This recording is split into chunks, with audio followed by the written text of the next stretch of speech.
Ed Combs, a very, very warm welcome to the Humans versus Retirement podcast. Thanks so much for having me here today. Can't wait for the conversation, Ed, all the way from Charlotte, North Carolina, the other side of the pond. It's a beautiful thing to be able to network out, meet and have conversations with experts and really interesting people. So I nerd out on these conversations as much as I know the listeners love to listen to them as well. So really looking forward to this. Yes, well, thank you so much for the opportunity. I do love talking about couples, money, and retirement. That's a really good job because I think they're the three things we're absolutely going to focus on. So let's get down to it, and obviously that taps right into your expertise, and we will get on to your book, your podcasts, and that in a minute. But obviously, like any good podcast host, I do a little bit of research on the people that I speak to before they come on, and your journey, Ed, is a pretty interesting one, right? And I often ask people, actually, I always ask people, can you give me a little bit about your background and your journey? Without spoiling it, I think yours is probably going to be one of the more unique ways to get into where you are now and where you're sitting. So please indulge us and share us your journey and how you've ended up where you are. Thank you. I appreciate you asking. Yeah, it's definitely not been a planned journey.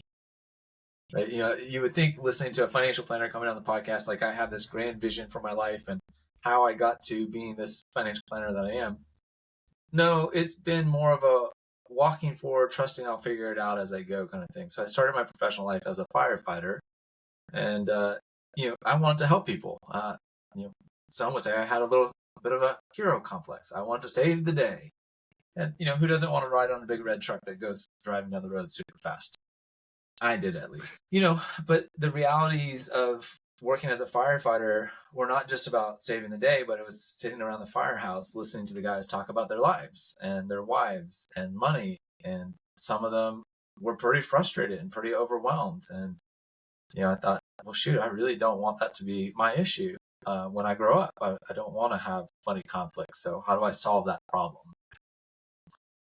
And so we had a guy coming around doing retirement accounts for firefighters, and I started to learn some from him. And, one thing led to another. I realized, there's this whole world I'd never heard of called investments and financial planning, financial advising. And so I really just started reading lots of books about it, trying to figure out how does money work and how do I do a good job with it. And one thing led to another, and I realized I want to go in this direction. I met my wife. She was finishing up dental school, and talk about a money experience. I was like, whoa. I mean, I know doctors and dentists make more than firefighters. Most people know that. But when you hear the actual numbers, it's a little shocking. And so I just became more convicted. I need to know how money works. So left firefighting, got my MBA, got my certified financial planner, all this time thinking, if I just know how money technically works, I won't have any issues with my wife and money or in my family. Everything will be great. Well, Dan, we're far enough into life to know that's not how the story actually goes. Yeah. Right? It's, money is more complicated than the numbers, and how to find the right investment and the right tax strategy. Those are important things. How to have a budgeting conversation. But that's kind of the point, is my ideas about how to budget and save were different than my wife's. And just because I had my MBA and CFP didn't mean she always agreed with them. And that left my head scratching, because I would also go and talk with my clients and with my other families, and I would say, well, you should just do this. And they wouldn't do it. And that made me quite frustrated. So I went back to school to become a therapist to try to better understand, well, how the heck do people work? Now, Dan, I got more than I bargained for, because I had no idea really what therapists actually do. People are quite complex, aren't they? Really? It turns out we are quite complex. We love a simple idea about how we work, but man, we are way more complicated than our simple ideas. So, but that set off this journey of continuing to learn and question it. And, here's the funny thing is, I was thinking I needed to figure out everyone else. And you know what therapy taught me? I needed to figure out me and what's going on, right? That was one of those big lessons, is I was so focused on trying to help everyone else, I didn't know that I had to figure out some stuff for myself. And that's not an uncommon theme for a lot of people helpers, is they're so focused on helping others that they kind of lose sight that they might actually need some help too. Okay, I'm gonna cough. I'm gonna take you up on that edit. Yeah, go for it. That's fine.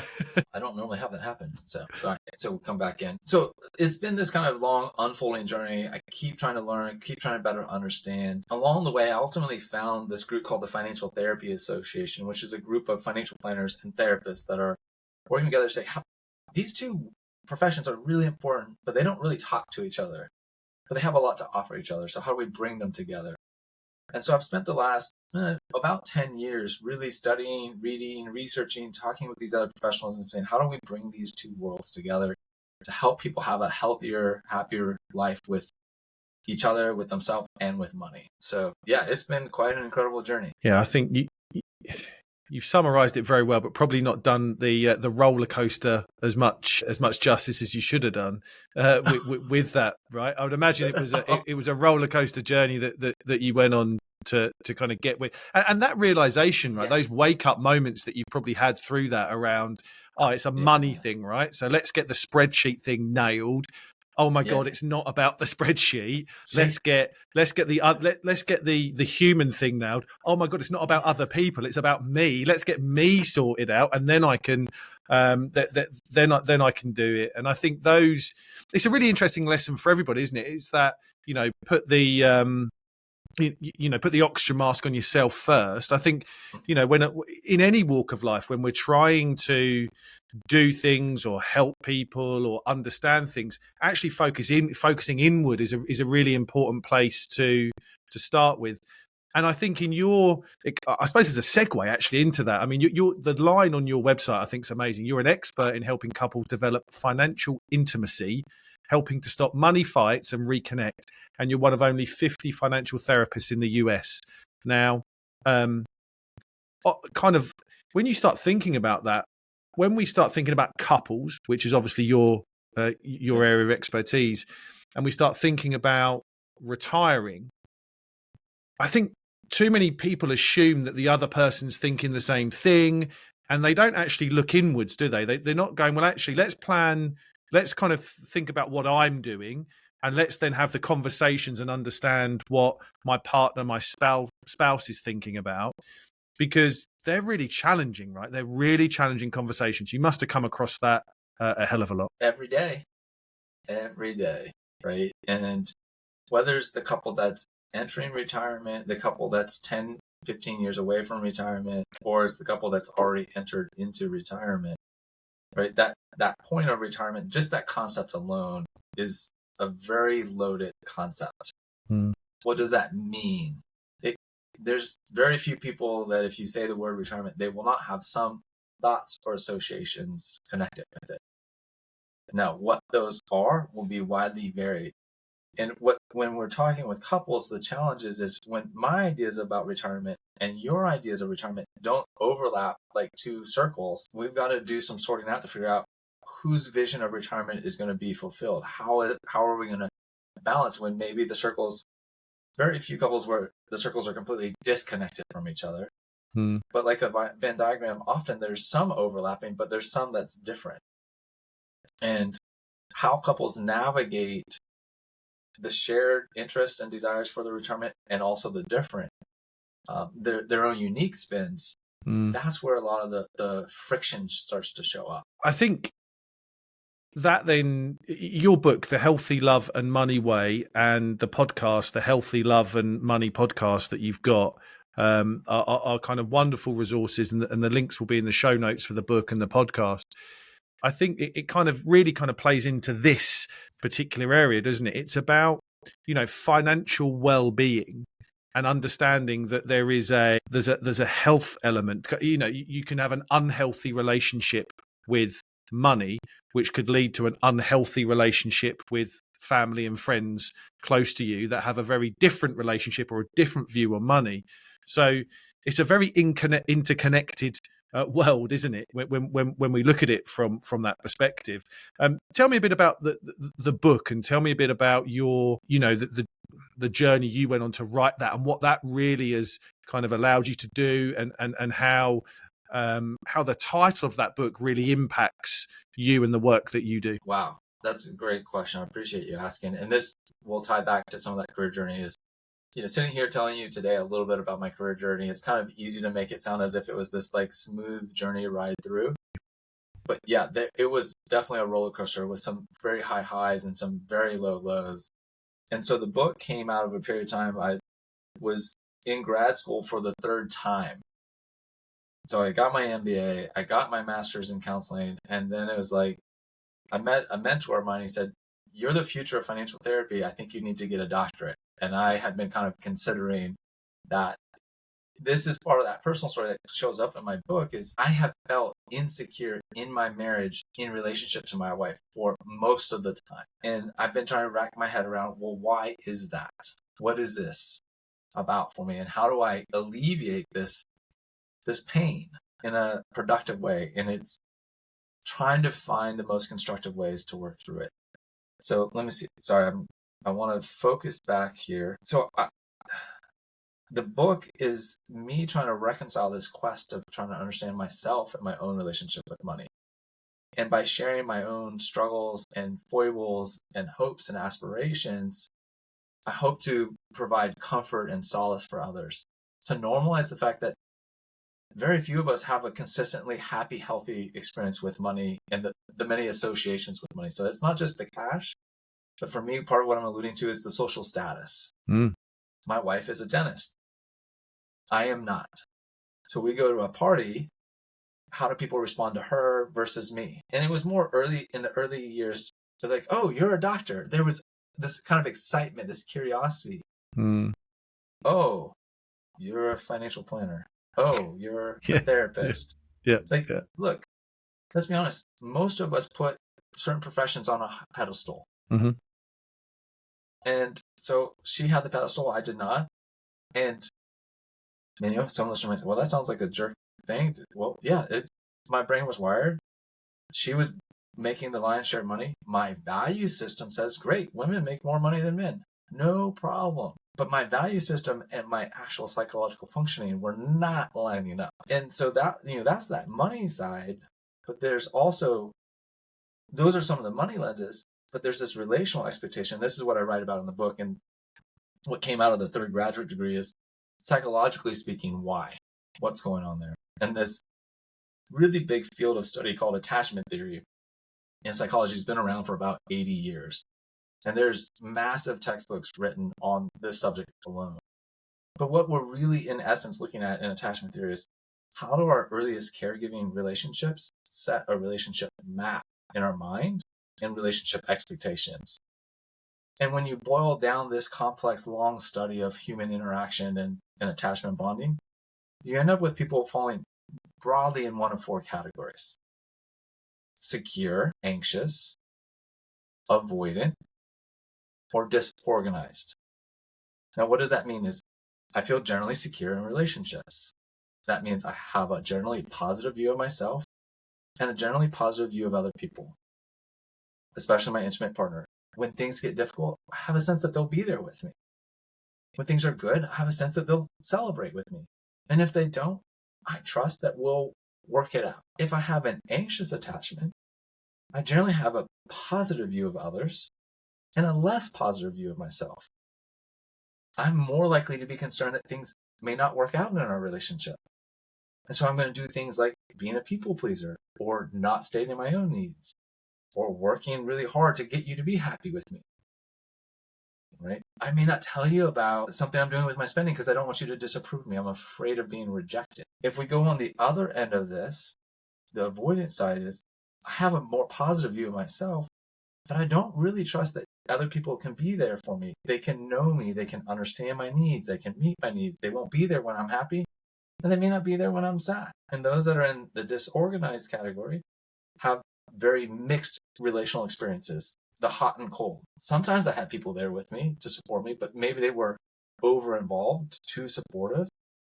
And sometimes they were nowhere to be found. And so these attachment patterns grow out of very real lived experiences with our primary caregivers. And so for me, it brought such a level of coherence around why I experience relationships the way I do. And this is not about blaming mom and dad. This is about understanding, because when we take it back another generation, we recognize we're all the benefactors of being cared for. or the absence. We may not be a benefactor. We may not have had very caregiving relationships. Mm. So culturally, I think most cultures around the world would say parenting is a good and valuable thing. And we should love and appreciate having parents, right? Like, I think that that's generally accepted the globe around. And yet the reality is there's very diverse experiences with the availability of love, caring, emotional nurturance. And this ties right back into money. Is families will sometimes over organize around financial provision and not emotional provision. And what the psychology is very clear on is there's no amount of financial provision that can override the need for emotional connection and relationship. So yeah, let me stop there. That I know that's a lot to kind of unpack. No, it's amazing. Absolutely. Look, I think from my point of view, a couple of the key takeaways for me is that it's a hard enough job trying to figure this out for yourself, let alone you bring someone else into the mix with this, i.e. your partner, your spouse. And then not only you doing that, but at the point of retirement, which is one of the biggest transitions that we'll ever make in our life, you're mixing almost three massive emotional and financial and kind of psychological areas of our lives and how it's going to impact into one great big melting pot. And you can see why people struggle both individually and as a couple to think about how to have those conversations and start to plan for this. Because as you've rightly said, our relationship with money and all of the emotional ties that brings comes from a very early place in our lives that's carried through that we may not end up understanding or revisiting for 30 or 40 years, right? It's kind of like it's stored in there somewhere, then it might hit us. And then you've got to understand your spouses to have some empathy around what they want to do and what they want to achieve. So I'm curious to understand from the work that you do, is there a common challenge or maybe a couple of common challenges that couples face when it comes to the whole kind of money life in retirement thing? Yeah, I think the number one challenge, and I see this at for couples that are at the point of retirement transition, but I see it as even beyond that, like from the earliest days of being coupled together to the end, is and this is why I think attachment theory gives us a lot of explanation, but there's multiple ways to look at this. There's gender expectations too about whose role is it to manage the money. Absolutely. Right. And so that's another layer that's mixed into this. So both but I think what happens in most households is that there's a division of labor and responsibility around different parts of the financial life.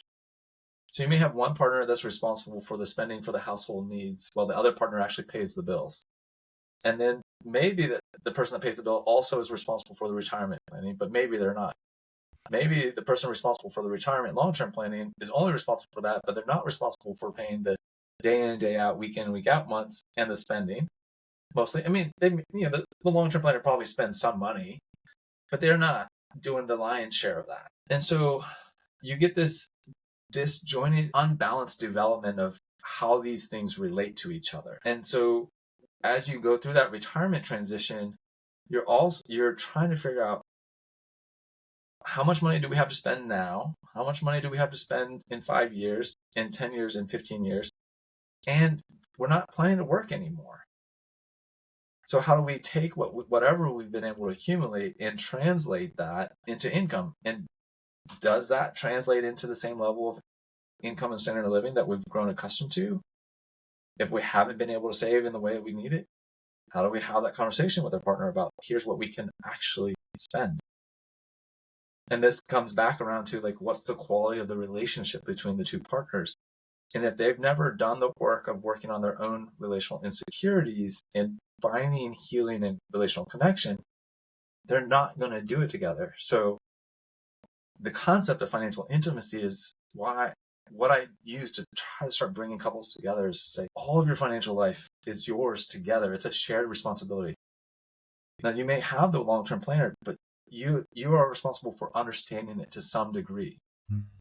You may not pay the bills month in and month out and do most of the shopping, but you do need to be aware of that from time to time. You do need to really slow down and understand that, because these things are so connected. I know it's a really big point, and really interesting the way that you frame that, Ed, because I do see a real binary type of couple. You have these couples that are very early on realize that this is a full blown partnership, and yes, there might be some responsibilities kind of designated on them differently, but they definitely communicate about it and they talk about it. And when they enter into retirement, the conversations are a little bit easier, the transition's a little bit easier, right? But I think that's still in the minority. So the majority of people, there is a dominant spouse that deals with this, and they haven't worked in partnership on this stuff. They might have worked in partnership on other things, maybe raising the children and things. But when it comes to money and the emotional impact of money, and then what their thoughts around their career and their retirement is, they've never talked about this stuff. And for the first time in a number of years of marriage, they're going to have to get together and start thinking about this as a partnership. And I think that's a massive challenge for people to go, well, one of us has been hugely dominant. The other one doesn't want to know about this stuff. We can't continue on that path, because that's going to lead to, a lot of disagreements and arguments, because now we've got more time on our hands. Now, we're both at home more. We're both looking to do things.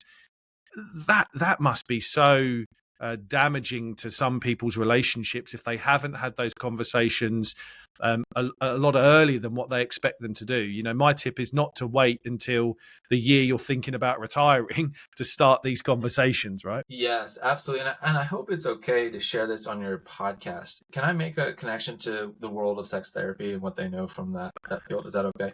Absolutely. I've made this connection a couple of times when I've had at least one couple who I've asked some questions, and we get quite deep in kind of working with couples on this. And the wife has turned around and said, Dan, I'd rather be talking about my sex life than my financial situation to me. Right. So, absolutely kind of, go ahead and make the comparisons, because I think it's definitely real. Yeah, so I am not a sex therapist, but I have read a number of textbooks for sex therapists, and I've talked to sex therapists, right? And part of what they talk about is that sexual intimacy is far more than the act of having sex together, right? There's many facets to it, and there's many layers of our individual identities and expectations that are all interwoven into the ability to actually come together and be sexually intimate with each other. Mm-hmm. But couples that are open and reflective and curious and supportive of each person's sexual identity over the lifetime of their long-term relationship can actually have far greater sexual compatibility and enjoyment and pleasure, right? That their sex life improves. It may not be the 20-year-old type of sex that you have, but the meaningful connection that happens between the partners through that sexual experience becomes far more profound the more that they mature. Mm-hmm. And so and that doesn't happen overnight. That's developed and cultivated. Mm. And so I think that's exactly what we're talking about here on the money side, is if we can bring those same values of, I've just created this little cheat sheet, Dan, actually I'll share it with your listeners, to help people think Amazing. about how to have money conversations. It's called love. We're learning, we're open, we're vulnerable, and we're dealing with emotions. And when we Amazing. bring that to the table, our ability to come together financially is very significant. And one of the things I first do with all the couples I work with is I take a family history around money. What experiences have you seen in your life around money and money management? What roles? Where has the pain shown up? Where has the joy and pride shown up? And man, when you lay that out with people, I was working with a new client very recently. He said, I guess now it makes sense why I feel so overwhelmed and confused. He's just entered in retirement, was very fortunate, built a very successful business, sold it, has more money than he's ever had in his life, and he's miserable.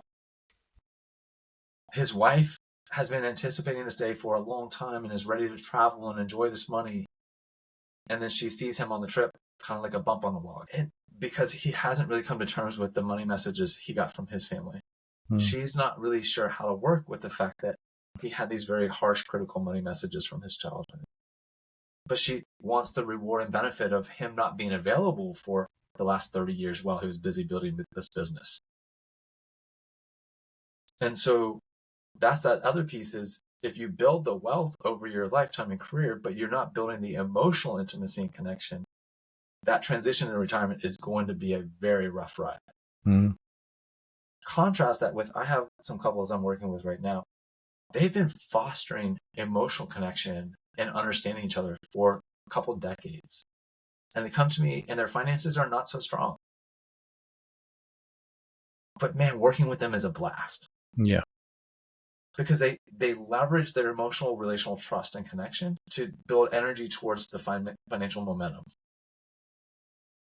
So it's much easier if you're emotionally connected to solve the money problems, because that's the other phrase I think we hear a lot is, when I feel loved, the money doesn't matter, right? Yeah. There's a couple of things really jumped out. And one of the things there for me that you said is that and I come across this all the time with couples I work with, there's a want to accumulate a certain amount of wealth to be able to enjoy that at some point in the future. Right. So These people, as you said, work hard, spend a lot of time away from family. There's blood, sweat, and tears that go into either a successful career or building a business. And they get to a point where there's a decision that they feel like they can step back and they can start to use their time. The problem is that they actually haven't thought about how they're both going to take advantage of that time. And then you end up in a stalemate situation, right? Where you've worked so hard to get to this point, and yet you then go on autopilot a little bit. And one of the biggest catastrophes out there, I think, and out there is that these couples, they spend so much time getting to a point, they get to that they just don't know how to take advantage of all of that hard work, and they really, really struggle with letting go and doing that because they have not had those conversations. And two of the letters of love, I think, are really, they're all really important, what you said. Yeah. But to me, the best couples that I work with are the most open and vulnerable with each other and with the professionals that they work with. And they air their stuff in a way that is constructive, but also they air it and they're vulnerable and they give you their background and they want to make things right. And if they're both like that, then as you said, you can get to that point where the emotional element of all of this is taken care of. And then people can take advantage of the thing they've built up to go and enjoy and create those memories and experiences. 100%. And I think, hopefully if listeners, if you're hearing this, I hope that you're hearing inspiration and motivation and encouragement. Because the other side of this that I know from my therapy training at work is, until you have those experiences and in the environment to be open and be vulnerable and to not get absolutely emotionally crushed, you're not going to go there. No. Right? You're going to feel judged, aren't you? I think people don't do it because it's like shame and judgment, and they need a safe space to come and do this, right? That's exactly right. Like, people that are closed down for a reason. We close down psychologically for very understandable reasons. It's not psychologically safe to be vulnerable, to be open, to be curious and learning about oneself. And so that's the environment and culture that therapy tries to provide people. That's why we, in the therapy world, we use the word empathy so much. Yeah. Like it is the number one tool that we have in our tool belt across all the different ways we practice. Is this concept, it's called unconditional positive regard. It's just, I'm here to accept fully the entirety of who you are.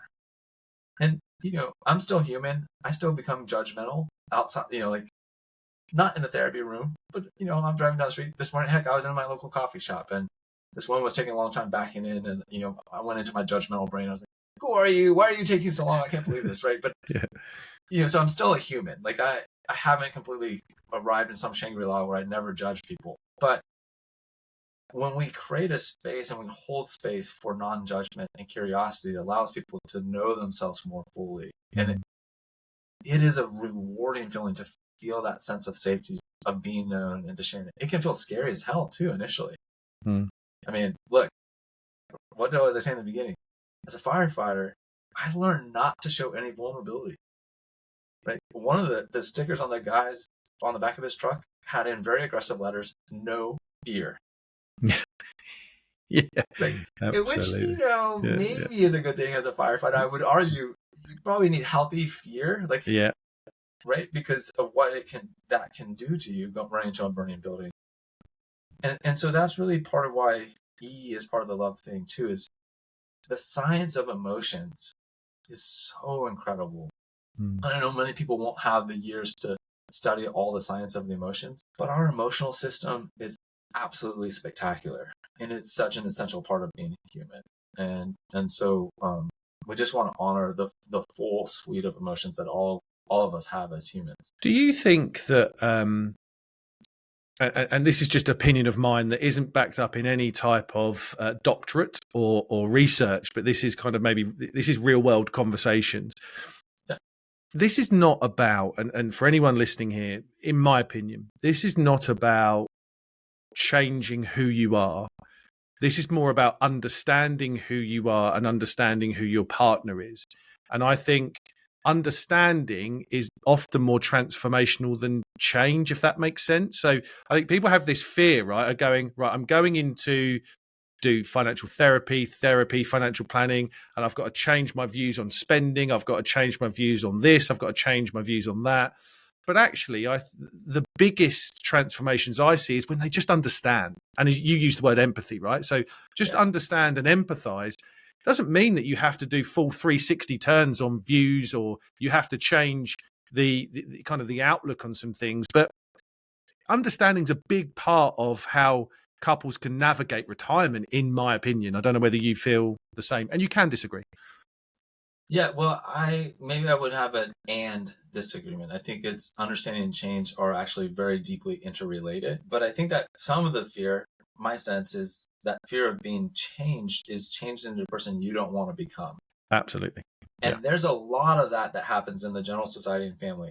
Our parents have expectations of us. Our jobs have expectations of us. Our culture has expectations. Our religious groups have expectations. Man, there are all these places that give us expectations about who we're supposed to be. Mm. And so the last thing you want to do is show up on the therapist's doorstep and have them then say, well, no, none of those were right, but I've got the reason, I've got the way you need to be to finally be you. And I think therapists, we try to reframe it from who do you want to be? What about these different lived experiences and identities are important to you? Which ones do you want to shed or let go of as much as you possibly can? Now, the good news, bad news is these experiences are all deeply embedded in the neuroarchitecture of your brain, i.e. the 2x4s of your brain, or I don't know, what size lumber do you use in the homes there? Yeah, 2x4, absolutely. Yeah. Okay, great, good. Right? So the 2x4s of your brain, so they don't you can't just go in there and surgically remove some of these expectations that you've taken from the outside world in. But to your point, which I fully agree, is when I understand how all these 2x4s within my brain, within my nervous system, then we can make peace with that too. Yeah. And we can start to also exercise agency or choice. We can recognize, oh, you know what? I'm showing up like the way my mom always wanted me to be. I actually don't want to be that person. I want to be this person. Right. And so I want to normalize the fact that part of human growth and development is to take in external expectations of who we are. Like that's a normal and mostly a good thing about childhood because our brains are wired to help us fit into the community we're born into. And we would be odd ducks if we looked like a Chinese person that spoke Swahili in the UK. Like if we came out of the womb and somehow could be Chinese looking, speaking Swahili, being raised by UK parents. That would be weird.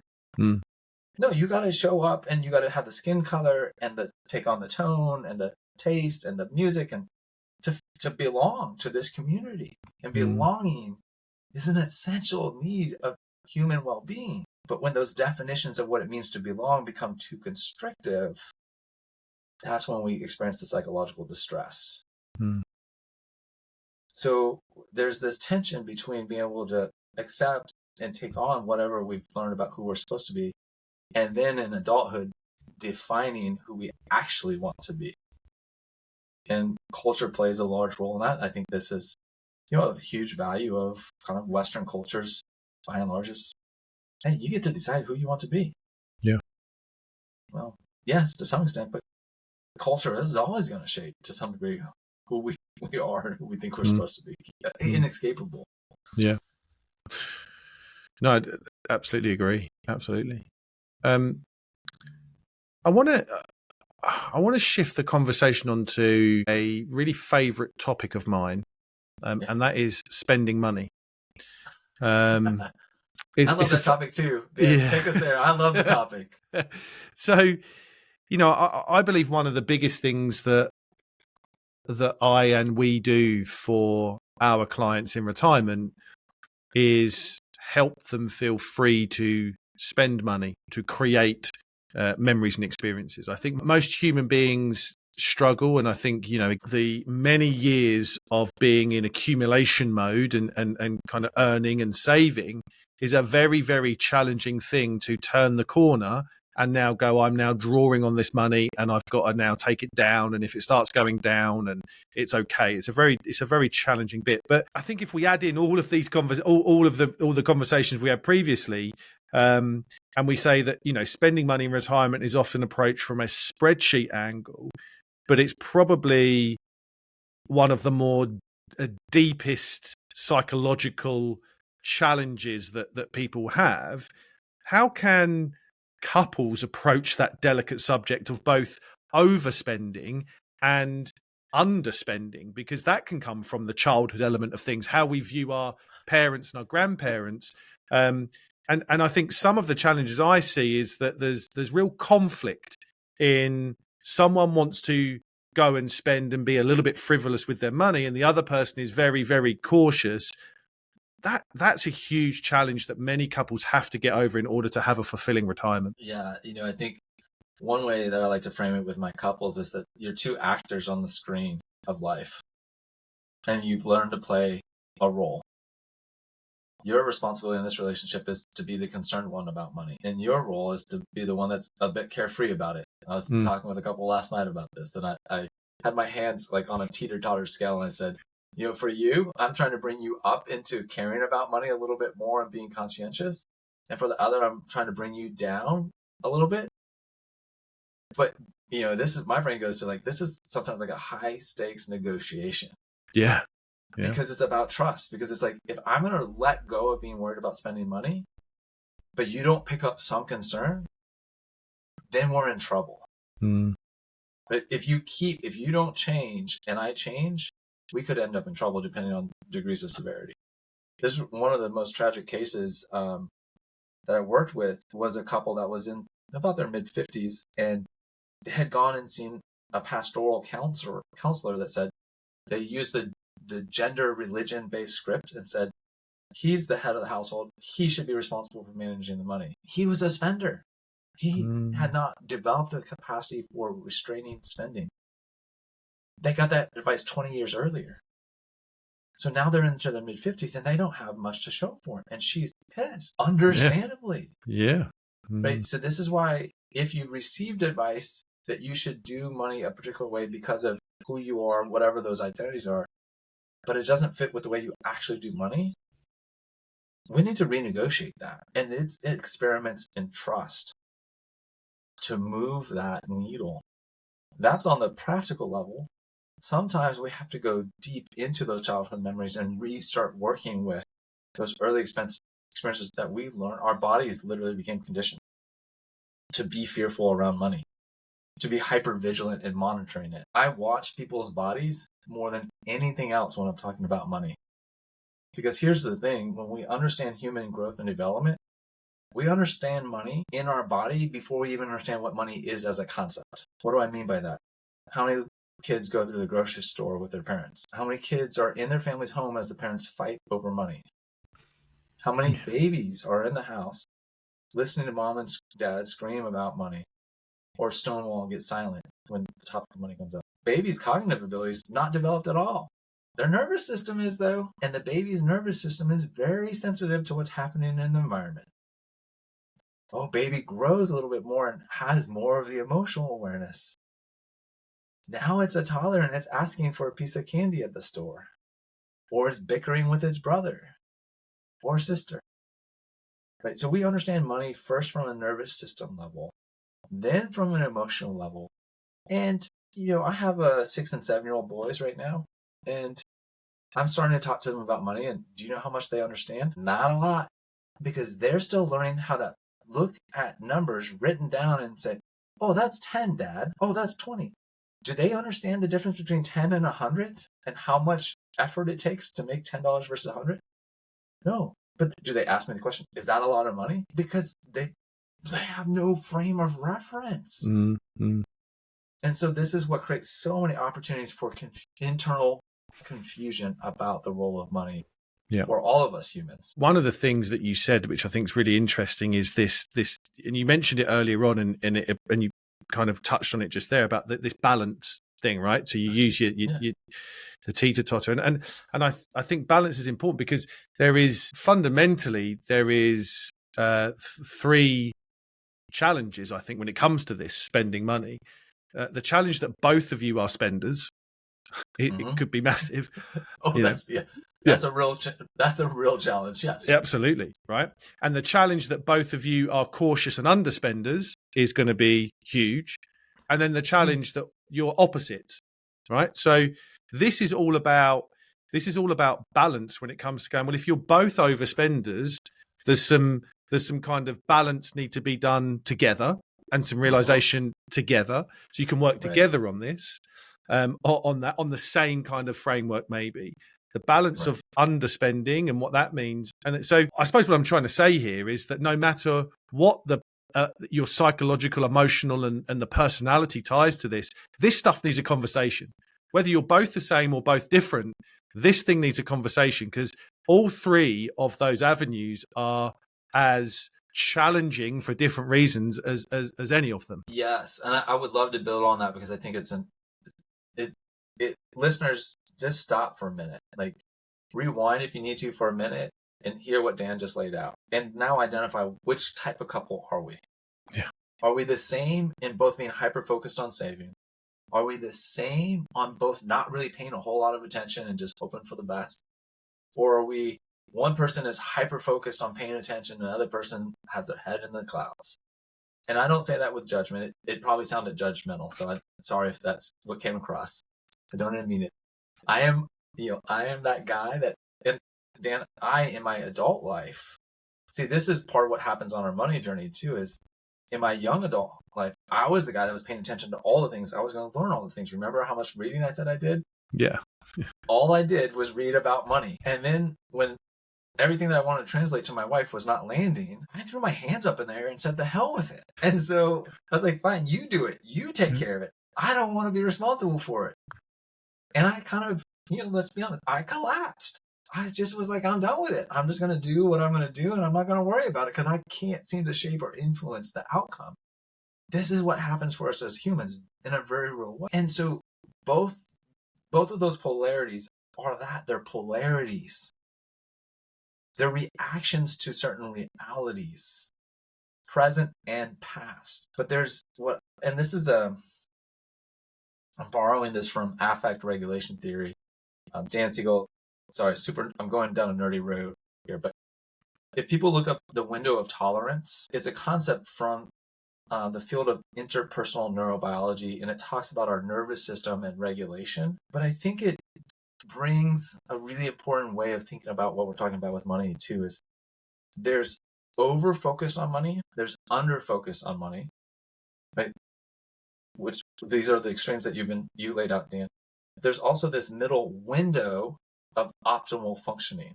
It's not and that's why, I use that fulcrum point of a balance beam, but it's really, there is not an optimal save, spend, invest point.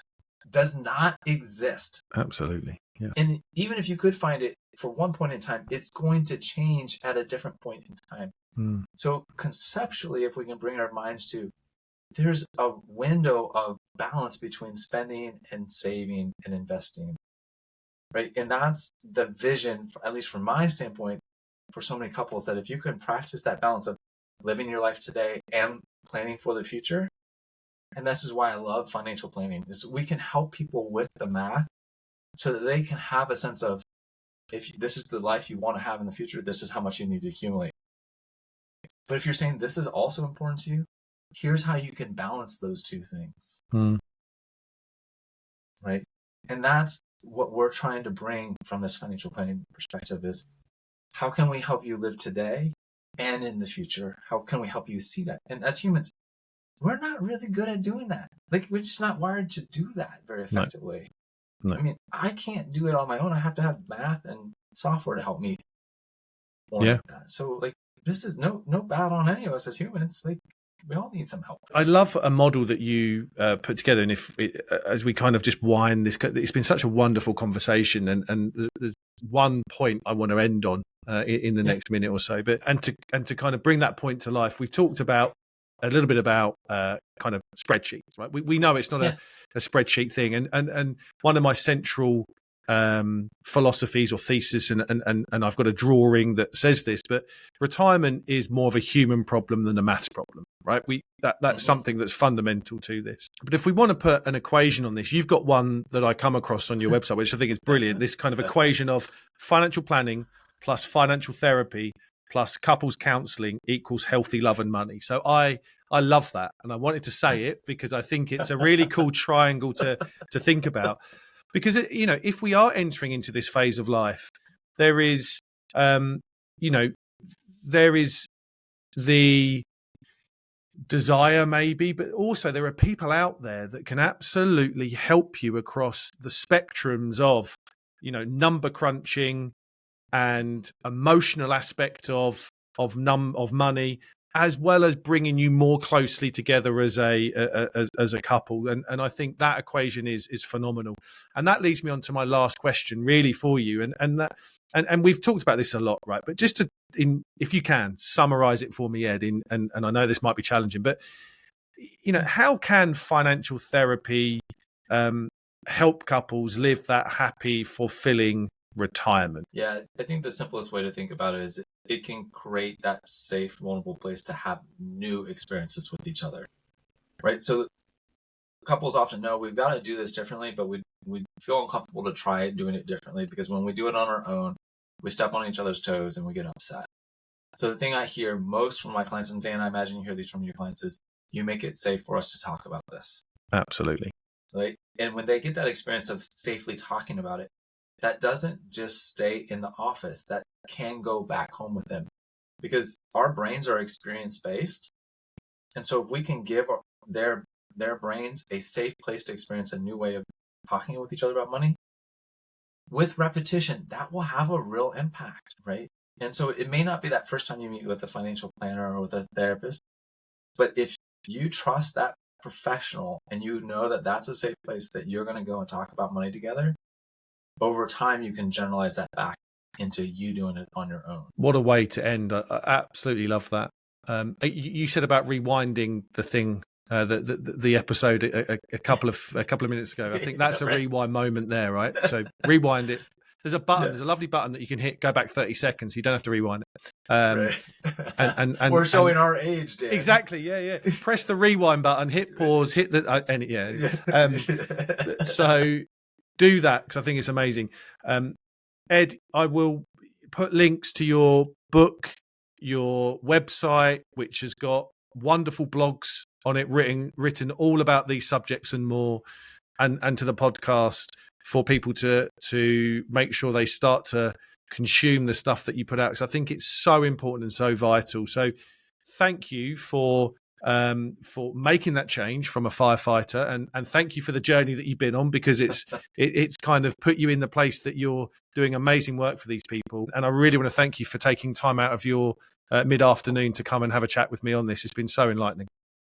Dan, thank you. It's been quite an honor, and your questions have been phenomenal and so encouraging. And I hope that people can hear that there is this. Dan and I would both love to work with you, but there's a wonderful community of professionals that see not the world exactly the same way, but very similarly. And so there is support for you.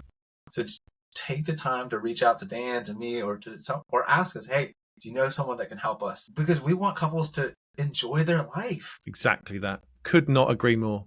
And actually the community's building really nicely, right? There's a big community, global community, right? That, you know, I know many in the States, many in the UK, Australia, South Africa, where this, you know, where the society is one that is more ingrained in a marriage around, you know, retirement and work and that traditional kind of Western journey that people go on. There's some wonderful people, and if you know, reach out to us both, and we'd love to have that conversation with you. Yeah. Thanks so much, Dan.